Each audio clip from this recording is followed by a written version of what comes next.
Hello everyone. Welcome back to our channel. It's Adi and Marcia Marcia. Reaction. So कैसी हो आप लोग? I hope everyone is doing fantastic. सब लोग मजे में होंगे, सब लोग मस्त होंगे. Yes, today we're gonna react on an interview with the Petroleum Minister, Mr. Hardeep Singh Puri. Puri, yeah. You pronounce great actually. Really? Yeah. Well, So thanks. guys, actually this interview was held in America and taken Yes. by the American channel CNBC. And you know, it's always like they try to put some kinds of pressure and things like why you are doing this, and Yeah. you have to choose one axis, either Western, either Russian. So in this video, he's gonna to clarify all the things with just such a damn confidence that you have to watch actually this video. It's really impressive interview, I must say. I watched a little bit and I said we have to react on that because he's a brilliant man. And lately I noticed like every time India gets dragged by American media especially. Yes, American or Western, like you can say. And all why? Europe. It's such a hypocrisist, you know? Yeah, that's the thing. You That's see? he will. That's the things he will be actually explaining. You know what? And by the way, this video was sent by Marcia's sister actually. Yeah, and We Paul- didn't get this video, and she say if you want, you can react this because I like it so much. So people around the world need to know. So that's why we are going to watch this. By my foreign minister who was going to the United States, he asked me, what is our dependence on Russian energy? So I told him, and maybe there was a mistake in the audio, I said the Europeans buy in one afternoon what we buy in a quarter. So I don't know what happened in the question and answer session. He said, my colleague, the petroleum minister, told me Europe buys in one afternoon what India buys in a month. No, it's in a quarter. CNBC. My first question has to be the conversation around a cap on Russian oil prices. Will you support that? Russia accounted, if memory serves me right, towards the end of the financial year, which ended 31 March 2022, 0.2%. That's all we had. Then when the thing started, so somebody said, India is buying a lot of oil from Russia. I said, the Europeans buy more in one afternoon than I do in a quarter. I'd be surprised if that is not the condition still. But yes, we will buy from Russia. We'll buy from wherever. Yeah. A democratically elected government. If And it you don't wants- have a moral conflict with the Russians at all? No, it's just question of no conflict. I have a moral duty to my consumer. Do I, as a democratically elected government, want a situation where the petrol bunk runs dry? Look at what's happening in countries around But they India. did invade a democratically Well, elected so did a lot. country. No, I'm not getting into that debate. Yeah. It's a question of energy. Energy, as far as I know, is not sanctioned. Okay, energy, there is a encouragement, but there are so many other factors. Also, if we balance it, we buy 4 million from here. If we buy, I don't know how much we are buying from Russia. So we are realistic. And by the way, those who wanted to do that ideological punitive action, they're still buying. Yeah. And they're going to be buying for a while. So that moral conflict question should be asked to those who have addressed it, not to those who are, what would happen if And you're talking about Europe there. No, I'm talking about, you know what we are talking about. But there are countries around the world where you can't get energy for the love of money. Yeah. We have extended about $4 billion of assistance to Sri Lanka.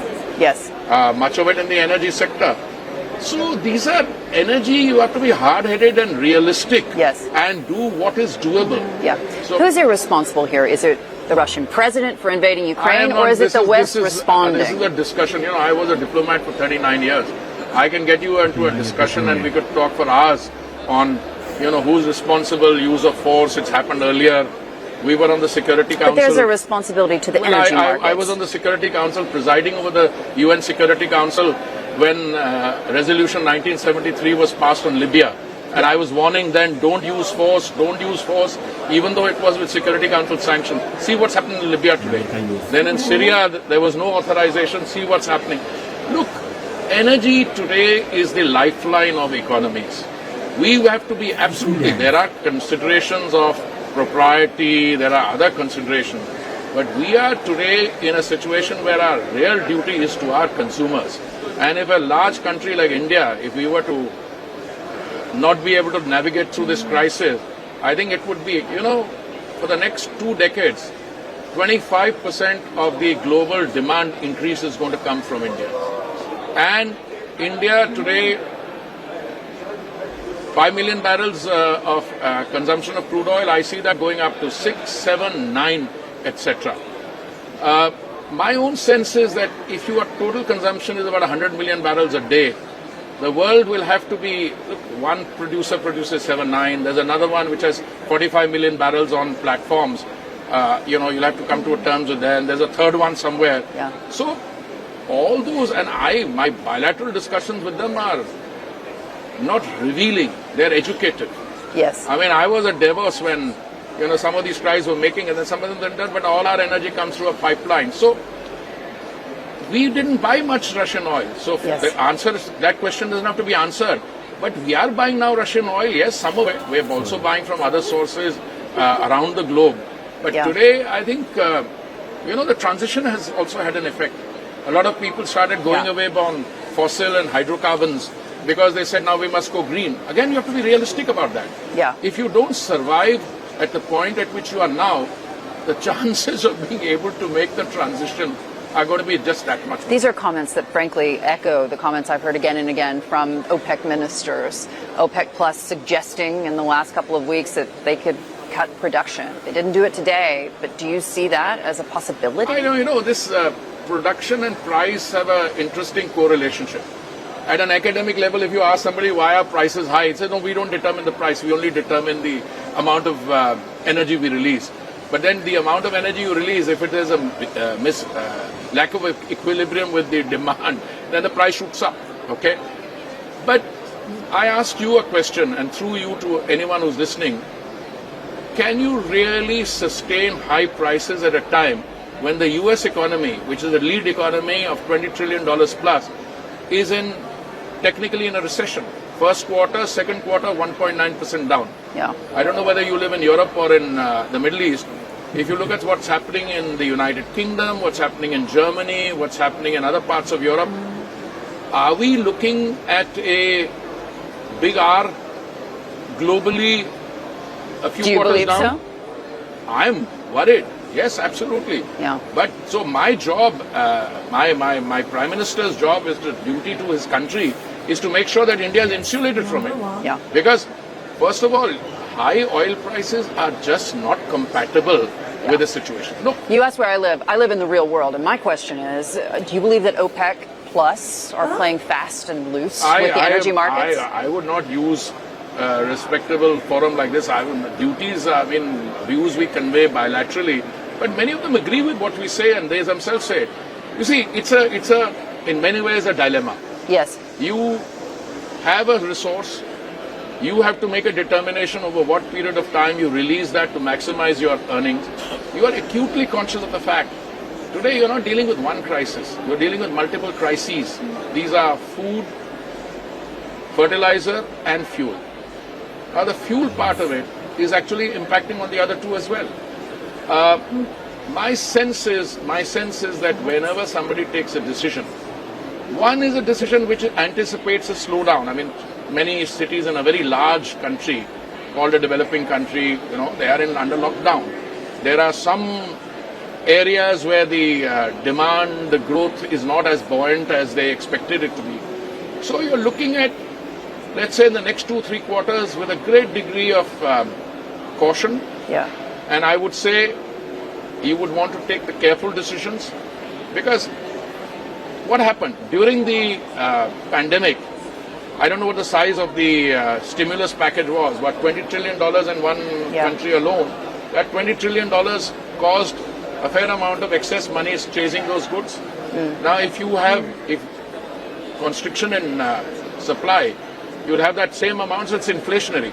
So Yes. what we have to do domestically is we have to insulate our own population against that. So on the price of petrol and diesel, for instance, whereas the global increase, let's say North America, was 36%, let's say US and Canada, 33, Yes. 36. We were able to limit it to only 2%, which means the government, at a time when it was supplying free food thrice a day to 800 million people, you know that scale?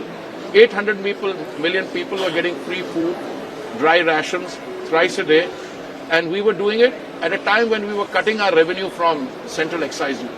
So governments have to face these choices, and governments which are democratically elected also have to deal with that dynamic of democracy. Today, I have just been spent 10 days in North America. I'm a frequent visitor to Europe. There is a real debate going on here. Yeah. I mean, words like Energy cold poverty. winter, well, energy poverty is one extreme, but you know, cold winter, winter of discontent, etc. Democratically, I was in Davos in a closed-door meeting with heads of state and government, and they were all saying, look, we have to face up to this reality. So it's a fascinating world. Do you believe that they're going to sell Ukraine out?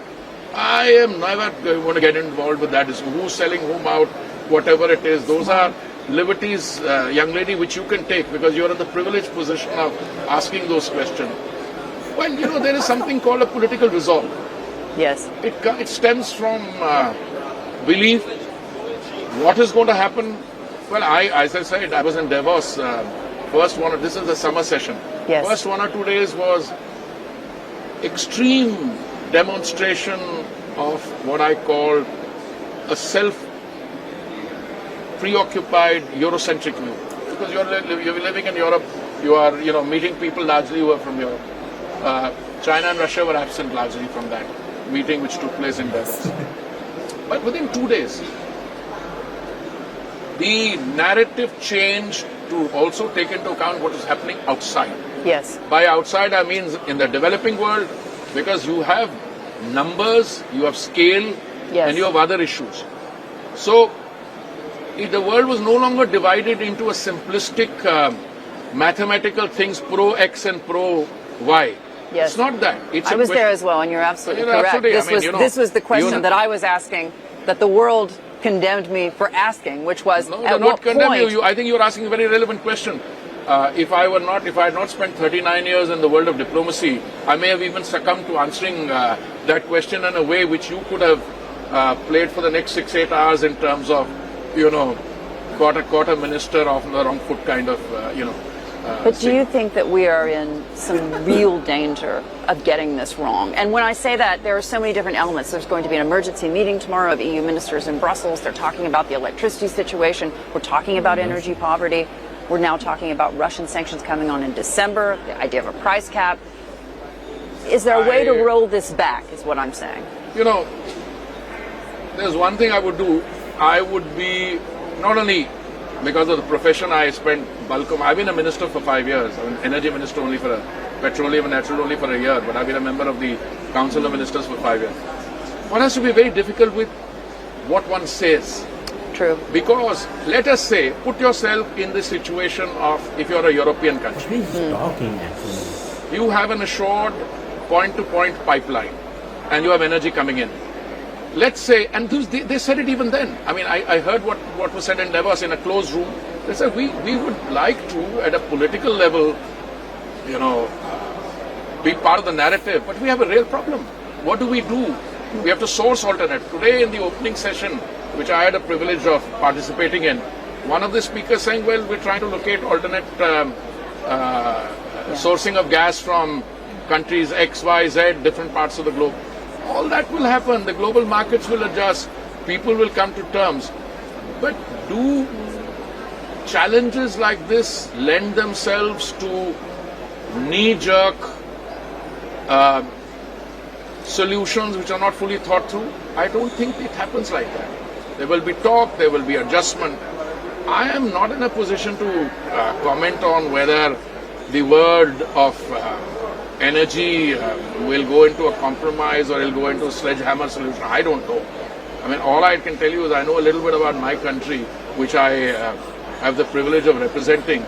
And we will do whatever it takes to make sure that our citizens are not put through what's happening in countries around India. And You buy, know, there is no, Russian oil at any no, price? No, Russian oil we're not buying. That's the other thing. See, I'll tell you, we ended 31 March of the financial year, 31 March 2022. You know how much Russian oil we bought? 0.2%. Even now, out of the 5 million barrels that we consume every day, who are the largest 3-4 suppliers? We have Abu Dhabi, Saudi Arabia, Kuwait. Iraq is the largest, by the way, and Russia. Yeah. But surely, are we the only ones buying Russian oil? What about your friends in Europe? What about my friends in Europe? So these are, the discussion has to be what I would call anchored in the real world on the ground reality, OPEC can determine how much it will produce. That will affect the price. There are other suppliers who will discount, and I don't mean the Russians. I mean, why does a particular country out of somewhere emerge as the largest supplier? Because they have the oil, there's proximity. By the way, discounts also are very difficult. People don't understand. If you have to get it from a Baltic port, where they have to use an icebreaker to navigate the way through, do you know what the So you even carrying question, by costs the are? way, price cap's ability to impact. Price cap will depend on if you know the real world, and many people sitting around here who know the real world. I saw the major traders in the world. Do you know where they source it from? I don't know. Who all will join? Let's find out. We'll be very happy to examine that. And we're a responsible country anchored in the rule of law all over. Even when the use of force was taken place during the Arab Spring, I mean, I'm on record. I've written a book on it. I'll send it to you, saying that please be very careful about what you are unleashing. Countries can get unraveled. So, and those consequences are. Mr. Sandeep Singh Puri is amazing man. He nailed it really. She tried to put one narrative into him and try to trap him into this narrative, but he's so clever. He's so honest. He doesn't even care, you know. And the way, like, his confidence, you know, Yeah, seems like a exactly. child is talking to such a, you know, like, she It looks like seems a like- child in front of him. Yeah, she seemed like not really intelligent. Yeah, actually, she must be intelligent, but it depends with who you are talking. Exactly. That's the Yeah. things. And the things is actually, you know, she tried to put so many times her narrative to him. And he tried to look, I have 39 years experience of diplomat. I can talk with you like 38 hours, but Yeah. I'm not going to do like that. Yes, and did you notice his attitude? He's just sitting there with her, like he's about to drink chai and just chat, very honestly, very straightforward. And the things, Marcel, just you think you have to talk somewhere, you don't have piece of paper. You are just talking with your mind, the things is Yeah. coming through your mind, and it's not like he has a focus. Exactly. He's talking like that. Yeah. It seems to me like he would talk like that for hours with her. Yeah, Really. we can like listen him like hours. And he's so damn intelligent. He see the big picture, and he can articulate himself in such a great manner. And I'm thinking lately, why there's so much pressure to India? Why they try to put so much pressure in India? And sometimes I think maybe to take attention from their mistakes, maybe Yes. that's why they focus on Asia and put this news on the internet, on the media, that India use Russian oil, that this and that. Wow. Do you think it's happening? This point is really so powerful actually. Maybe they are just trying to put their mistake on someone else. And that's why they are so highlighting everything. Yeah, they try to take focus from their own mistakes. And And they're talking about, in Euro and things. Like he told me, like in this video, that there was some miscommunication between me and my foreign minister. I told him that how much we bought oil in 1 month. European Union bought in the quarter, not in half days. Yes. And then our foreign minister said that half days. He said he was wrong. They bought in quarter, like 3 hours or 4 hours. So yeah, And why nobody reacting on that? Why they don't do anything in Europe about that? And They're just pointing fingers at India. That really worries me. And I think it was planned, it is planned actually, in Europe they bought a lot of oil from the Russia, and then they go to other market like Iran, Iraq, where is the source for the oil, and they bought a lot. That's why the oil price went so high, and the problem came for the country like developing country who have to like Bangladesh, Pakistan, India, China maybe.